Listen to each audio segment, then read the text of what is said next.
Welcome to the Six Figure Business Mastery Podcast, where every week, Kirsten and Jeanne dive into the essential topics to fuel your business growth. From copywriting to course creation, mindset to video marketing, they've got you covered. Tune in for expert guest interviews on all things marketing and business, and learn how to work on your business, not just in it. So, get ready to unlock your business potential and take it to the next level. Tired of being overcoached, oversold, and undersupported? Maybe it's time to ditch everyone else's blueprint and finally trust your own. I'm excited today to introduce you to Kristen Franey from Your Compass Within. And today we're going to talk about that topic. So welcome to the show, Kristen. Fabulous. Thank you so much for having me. I'm really excited to be here. I am always interested to find out someone's story. What got you into the business that you're in, and what took you in the direction that you're now, the topic that you're covering about being overcoached and not listening to yourself? How did this all come about? Well, long story short, I was in corporate leadership for over 20 years. So I worked coaching people, developing people. When that part of my career ended, it was a no-brainer to start working with women. And through that, I've come to be very aligned with working with women who have unique types of businesses. They're just the people that naturally found me. And most of them have been trying to cram themselves into doing things a certain way. And what I've been really good at doing is figuring out, okay, well, how can we just unpack all of that and stop doing that? And so I kind of was bridging this period of time where I was sort of a life coach and I was sort of a business coach. And through my journey of learning what works for me and how to expand my business, I have tried practically everything under the sun. And what I've come to learn through that is they're all right. There's not anything wrong with any of these business strategies that are out there. And there are a lot of people that are really successful through any one of them. But if we're picking and trying on the one that doesn't work for us, we're not going to be as successful as we want to be. We're going to start running into some resistance of some sort. And as women, especially, we tend to take on a lot of extra responsibility. We tend to have a whole lot of self-sabotaging self-talk. We tend to make ourselves feel wrong when something else isn't working. And so what I have found is that when we can stop trying to be all of the things and ways that everyone else wants us to be, and we start to, it's going to sound a little overused, or is a little overused, but we can start to give ourselves grace and then move from there, right? We can say, okay, so this isn't working for me. That's okay. What is working? What can I do? And we really get back to what that root is of what we want and moving from there. So it all kind of came together through my own trial and error, through my own clients, through learning what works for each of them, from trying on plenty of strategies myself, and combining all of the deep transformational work that I do with my clients to overcome what those narratives and stories are that we hold on to. I love that. So you talked a little bit about women in unique businesses. So I'm curious to hear a little more about that. Well, I've worked with people who have done all sorts of things. And so, that's one of the things that I've struggled with in my business is we're told, niche down, work with this one particular type of person. And what I've learned through that is that, yes, I get to work with a particular type of person, but they do a whole lot of different stuff. They're all multi-passionate. A lot of them are multi-hyphenate themselves. They do a whole lot of different things. I've worked with women who have led everything from fairly corporate seeming businesses, or traditional businesses like education software that they sold and educational programs, to women who have been on their 672nd life on this planet or just life in general, and they're trying to find their purpose. To make sure that it is, the best experience that they can have, and how can they set up, something that aligns with them, and just figuring out what that looks like. So it's run the gamut. A lot of people are online service providers, doing good in the world and wanting to make a shift somehow in the collective through how they're showing up and through the work that they're doing. You're talking about proven systems can sometimes feel like sandpaper. I love that. So do you want to elaborate on that a little bit more? Yeah. So As an example, like there are very basics within business that are foundational, right? If we want to have clients, we need to talk to people. That's a basic. They're not just going to magically appear one day. But the ways that we can get there and talk to people, we can learn and we can start to work with how we like to operate. So as an example, I, for example, joined a coaching program. And from everything I saw at the beginning, it felt really good. It was about, working with your feminine energy, and it wasn't too woo woo and out there, but, really not being in the bro marketing space, which I think is important for some of us. And so it felt really warm and genuine and, like a place I wanted to be in. And I was learning some stuff. And then as we got into like the next level of work and the next level, okay, now you've got this foundation you're going to build on here. And then ultimately what it was doing is moving us along into speaking on stages. Now, I am really not comfortable speaking in front of big groups of people. So all of this other stuff was great. And now I was being told, okay, so if you want your next level of success, you have to speak on stages. I'm not really a public speaker. My natural talents lean me towards writing, towards one-to-one conversation, to being a little bit more off the cuff. I'm not great at having a whole lot prepared and then having to like speak to that.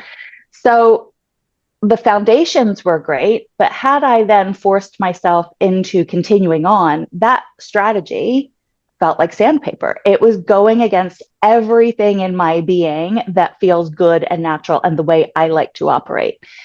And so what tends to happen is a lot of folks say, okay, well, I just have to figure it out. I just have to get good at this thing. I just have to keep swimming uphill or, keep swimming upstream and keep going against the grain and keep having it feel really difficult. When we don't have to have it feel difficult, it gets to feel easy. And the trick is simply leaning into what we're good at, figuring out what that is. And sometimes that's in finding someone that can help pull that out of you, because we've been told success looks a certain way. We've been told you have to be loud, you have to be in front of people, you have to do a certain thing, you have to build a big audience, you have to do this. And so we can get caught up in all the minutiae along the way. And then it's feeling really like there's a whole lot of friction. And often that friction, that sandpaper, it probably resonates, when people hear that, it's like, oh yeah, I've been there. It just feels rough. When we can strip that away, it gets to feel a whole lot easier and more fluid. It's so true. And I think with women, sometimes you see them, it's almost like they want to show up as someone else. It's like they're not good enough or they're not worthy of success. And we talk a lot about this when we talk about content creation and video marketing or hosting a podcast. People are attracted to you when you're actually yourself. I know Jeanne, the word authentic kind of drives her crazy because it's so overused. But if you just show up as yourself, I think people that are your ideal clients will be attracted to you and you'll resonate with them. And if you're trying to be someone else, if you do land clients, they're not your clients because they were attracted to this person, this show, this persona that you put on. And, I like to say, if you see me here on a call and we have a conversation on the street, I talk with my hands all the time, right? So what you see is what you get. And so I think it's really important for people to figure out, how do they come to the table in their business, bringing, like you said, their gifts, their skills, and not trying to fit themselves into a box, whether it's with their marketing or, whatever they're doing in their business, to be able to tune in and figure out if it's right for them. And I think that's something Jeanne and I are lucky because we do get to tune into, both very intuitive.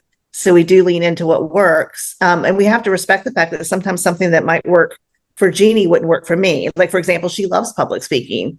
I'm like you, I hate it, Kristen. I don't want to do it.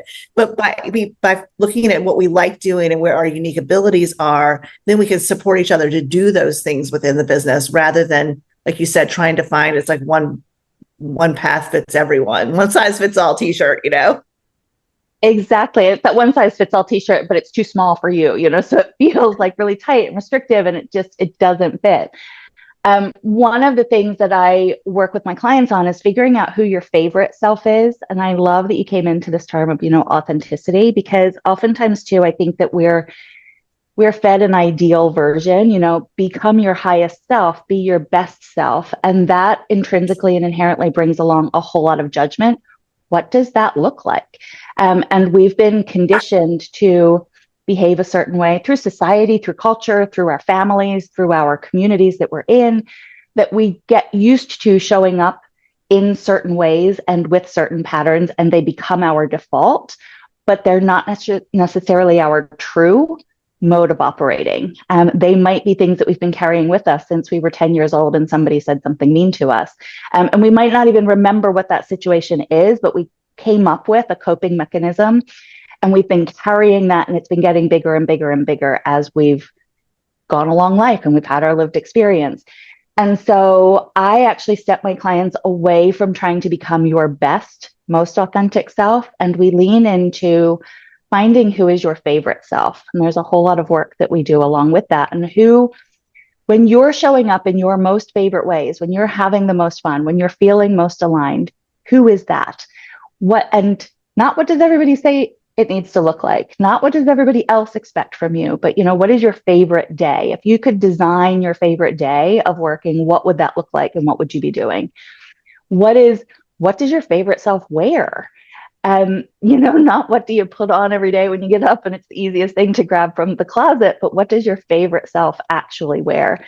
And this is one of the most effective things I do with my clients. I've had, recently one person, she was stuck. She's had a really successful business as a financial coach, but she wanted to move into health and nutrition coaching for moms.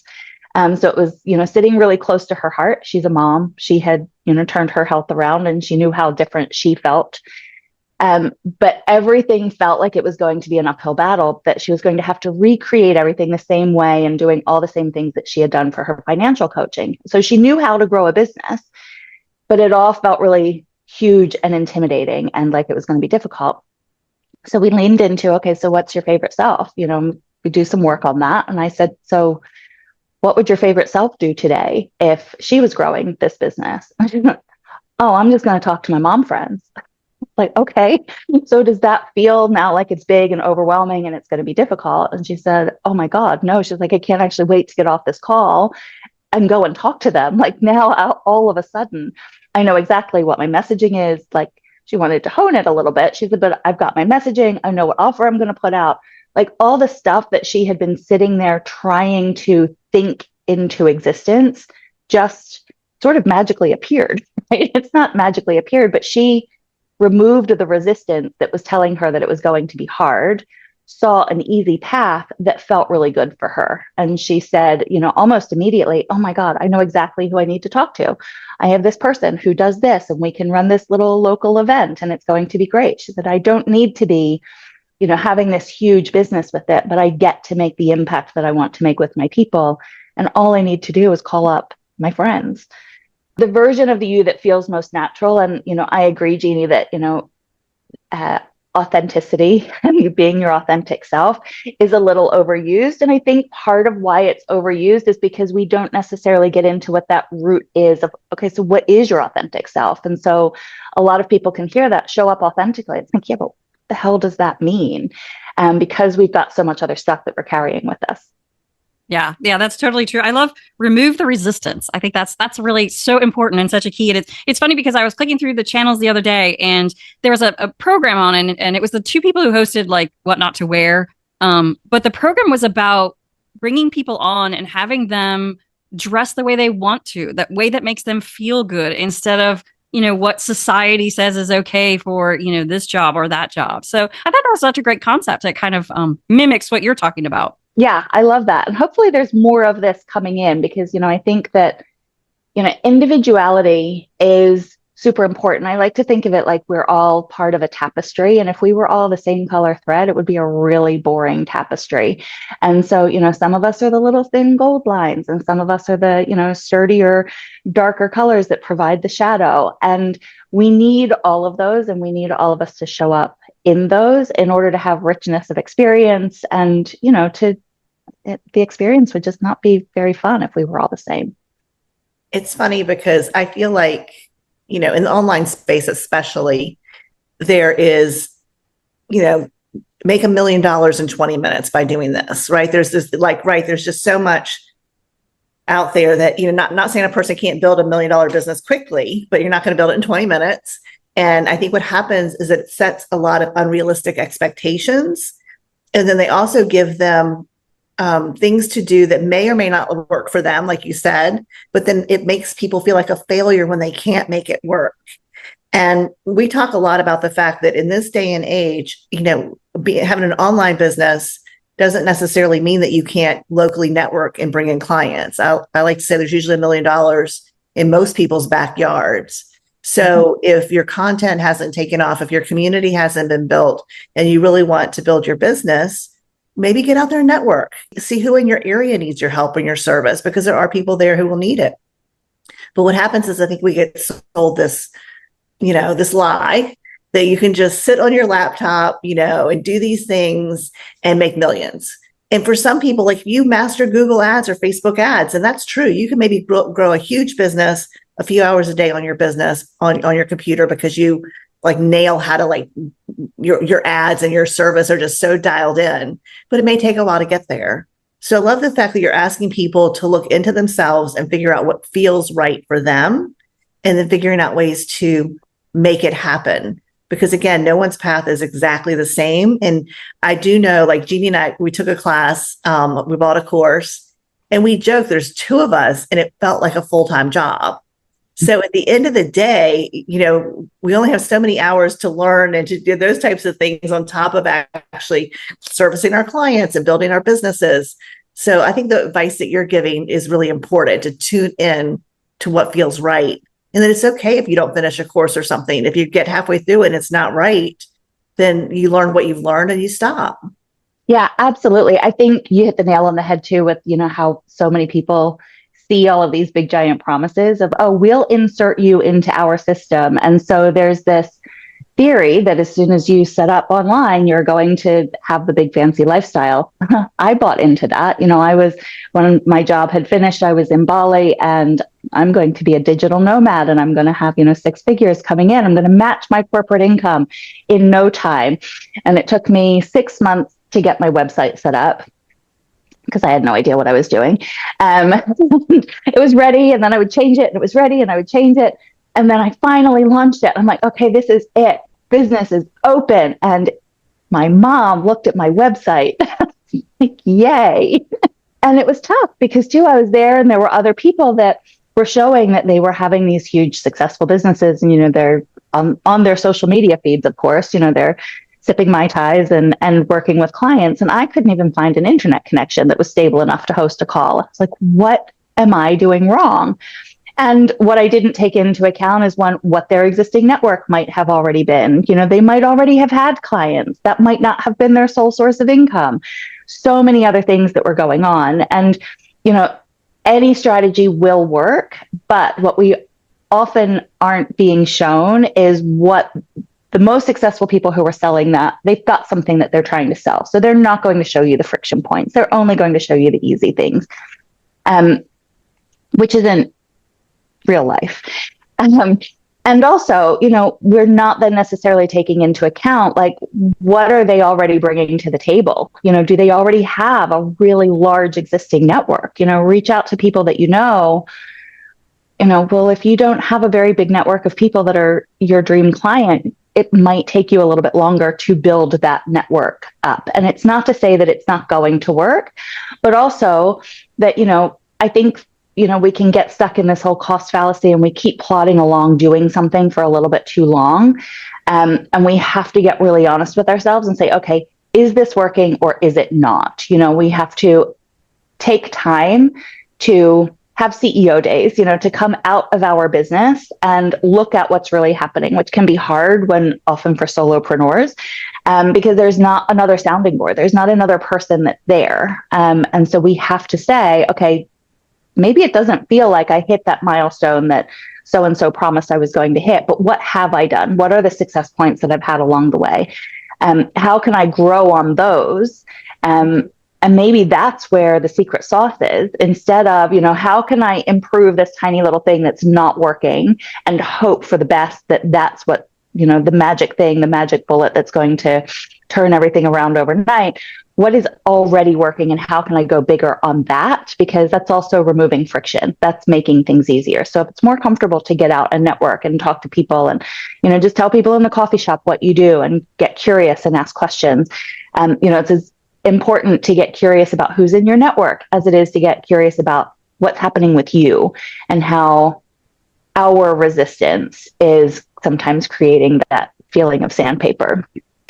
And I think, there's a whole lot of different ways that we can do that, and making sure that we're not just leading with the emotional side of our business. We're also looking at the more tangible and analytical side, because we're business owners and we're not going to get to that next level if we're not making sound business decisions in it. Yeah, it's interesting. We specialize in outsourcing, and the first thing Jeanne outsourced many years ago when she started her marketing agency was her bookkeeping. And so not long ago, we rolled out a bookkeeping program with virtual bookkeepers overseas.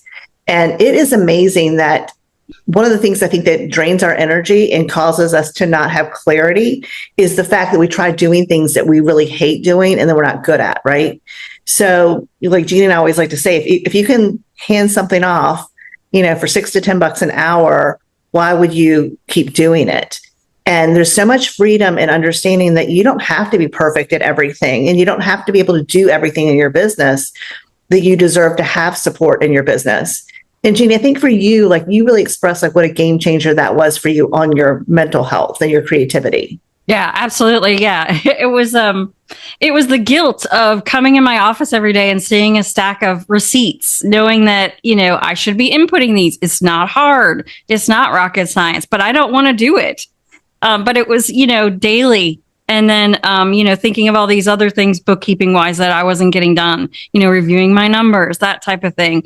So once I did hand that off, it was like this huge burden had been lifted off my shoulders. And I was like, oh, I feel free. I felt like I could be the creative person that I loved being, and I could be more, of me. And that was just something, I guess I never even realized it until, I did outsource it.